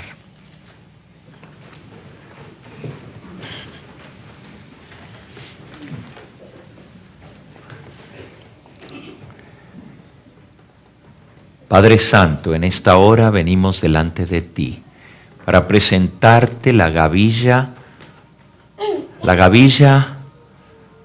que tú has recogido de tu campo. Tú dijiste, Señor, que nadie puede venir a ti si el Padre que te envió no lo trajere. Y estas almas, Padre Santo, están aquí porque tú las trajiste. Nosotros tan solo reunimos la gavilla para presentártela delante de ti. Son tus hijos, Señor. Tú los llamaste y ellos han respondido a tu llamado. No han sido rebeldes a tu voz. Te pido, Señor, que tú hagas la obra completa en ellos, que tú los selles para el día de la redención. Aquí hay algunos, Señor, que han de tomar el paso del bautismo en este día. Permite, Señor, que pueda hacer una entrega completa y absoluta a ti. Y que no solamente sea un nuevo comienzo aquí en la tierra, pero que su nombre pueda quedar registrado en el libro del cielo y ser herederos contigo. Que así como hoy han obedecido tu voz, puedan mantenerse en obediencia a ti, aún venga lo que venga, en lealtad a ti, porque tú dices, el que persevere hasta el fin, éste será salvo. Te pido, Señor, también por los demás, que aunque no han de ser bautizados el día de hoy, han tomado la decisión y quieren prepararse para que el día en que tomen ese paso sea realmente la muerte completa al mundo, haber arreglado toda aquella cosa que los tiene atados con este mundo para ahora servirte sin ningún impedimento. Te pido, Señor, que selles esta decisión y que no se vuelvan atrás. Sabemos, Señor, que hay un peligro de postergar el llamado tuyo. Y si hay alguno en este momento que está en el valle de la decisión y que está diciendo, me bautizo hoy o espero para más adelante, entendemos, Señor, que lo que tú buscas en nuestro corazón es la sinceridad de decirte, te vamos a seguir cueste lo que cueste. Y tú eres el único que puedes transformar nuestros corazones, cambiar nuestro corazón y darnos un corazón nuevo. Haz ese milagro ahora, Señor, y dales la fe para creer que con Cristo todo es posible. Sabemos que hay un peligro muy grande de postergar la decisión, porque Satanás entonces nos hace creer que no somos dignos suficientes para recibirte a ti, Señor. Pero tú has dicho que debemos venir a ti tal cual como somos. Si alguno está trabajado y cargado con todos nuestros pecados, podemos venir a tus pies y tú estás dispuesto a limpiarnos de todo pecado y a quitar toda maldad de nuestra vida. Bendice a aquellos que también al escuchar este mensaje a través de la pantalla han escuchado tu voz hablándoles y sella esta decisión para vida eterna. Tráenos nuevamente en las horas de la tarde para seguir escuchando tu mensaje, porque te lo pedimos en el nombre